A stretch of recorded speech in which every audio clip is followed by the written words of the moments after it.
Matrix, जब हम matrix से पढ़ते हैं तो उसकी डेफिनेशन कहती है कि रेक्टेंगल, देखो डेफिनेशन को अभी छोड़ो, हम अभी स्कूल की असेंबली में, मानो ये हमारे पास कोई स्कूल है जहाँ पे असेंबली चल रही है, ठीक हो गया, असेंबली है। अब यहाँ पे बहुत सारे बच्चे हैं, मैंने बच्चों की पंक्ति और ये मेरे बच्चों की पंक्ति है। अब देखो देखो तो इस तुम्हारे जो प्रिंसिपल है, प्रिंसिपल ने तुम्हें एक वेल मैनर्ड वे में अरेंज किया है, ठीक हो गया। अभी अरेंजमेंट क्या कहलाता है मैट्रिक्स। अब देखो इस अरेंजमेंट को अगर मैं रेक्टेंगुलर वे में करूँ तो ये कहलाएगा रेक्टेंगुलर अरेंज, मतलब अरेंजमेंट क्या है, रेक्टेंगुलर वे में है, यानी कि रेक्टेंगुलर अरेंजमेंट, यानी अरे ये बात होगी कि हमने क्या किया है कि जो भी मतलब तुम्हारे प्रिंसिपल ने तुम्हें अरेंज किया है, अरेंजमेंट किया है तुम्हें रेक्टेंगुलर फॉर्म में, तो ये कहलाएगा रेक्टेंगुलर अरेंजमेंट। तो मैट्रिक, क्योंकि हम गणित में हैं तो इस रेक्टेंगल हम कि बच्चों की बात की जगह हम यूज करेंगे नंबर्स को, फंक्शंस को, ऐसी चीज़ों को जो मैट्रिक्स जो हमारे गणित में काम आती है। तो अरेंजमेंट यानी कि arrangement of which things which are part of mathematics like numbers, functions, anything else in rectangular array is called matrix. Okay, यानी कि किसी भी जो भी मैथमेटिक्स का हिस्सा है, जो नंबर हो गया चाहे फंक्शन हो गया, ऐसी चीज़ें जो मैथमेटिक्स में काम आती हैं वो कहलाएंगी मैथमेटिक्स का क्या, वो मतलब उसको अगर हम उन चीज़ों को रेक्टेंगुलर वे में अरेंज करें तो कहलाता है मैट्रिक्स। इसे डिनोट करने के बहुत तरीके हैं। पहला ये तरीका है, इसके अंदर कुछ भी लिख दो, अरेंजमेंट है।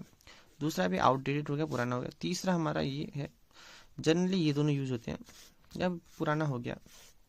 देखो यानी कि मैट्रिक्स का मतलब क्या हो जाएगा, rectangular arrangement of numbers, numbers हो गया, फंक्शंस हो गया और एक्सेट्रा जो भी मैथमेटिक्स में काम आता है, ठीक हो गया। अब देखो रो और कॉलम की बात करते हैं। ये मेरे पास एक मैट्रिक्स है, यही मान लो। देखो ये हॉरिजॉन्टल लाइन कहलाती है रो, ठीक हो जाएगा, जिसे आर से या फिर आई से डिनोट करते हैं। और ये जो वर्टिकल लाइन देख रहे हो ये कहलाती है कॉलम, जिसे हम सी से या जे से डिनोट करते हैं, ठीक हो गया, ये कहलाता है रो और कॉलम। एलिमेंट की बात करें तो देखो ये जो पहला बच्चा है ये कहलाएगा एलिमेंट, दूसरा बच्चा भी एलिमेंट, तीसरा, ये सभी एलिमेंट है, मतलब उसके हिस्से अरेंजमेंट के अंदर जहाँ जहाँ पे वो रखे वो एलिमेंट हो जाएंगे। अब हम मैथमेटिक्स से तो हम सीधा करेंगे, जैसे A11, A12, A13, A21, A31, A22, A32, A23, A33, ये मैंने 3x3 के मैट्रिक्स लिए। अब देखो एलिमेंट मतलब ये जो A11, A12 ये देखो ये एलिमेंट है।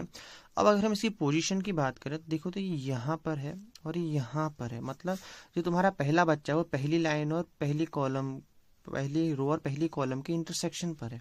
मतलब कि जो भी एलिमेंट होता है ना, जैसे ए आई जी मैंने कहा कि आई जी एलिमेंट यानी A11, इसका मतलब है कि पहले रो का पहला कॉलम का इंटरसेक्शन पॉइंट है।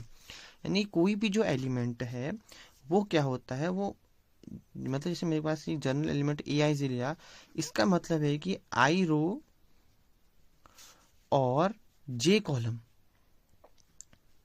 इनका क्या है, इंटरसेक्शन पॉइंट है। तो ये कहलाता है एलिमेंट, यानी उसके हिस्से।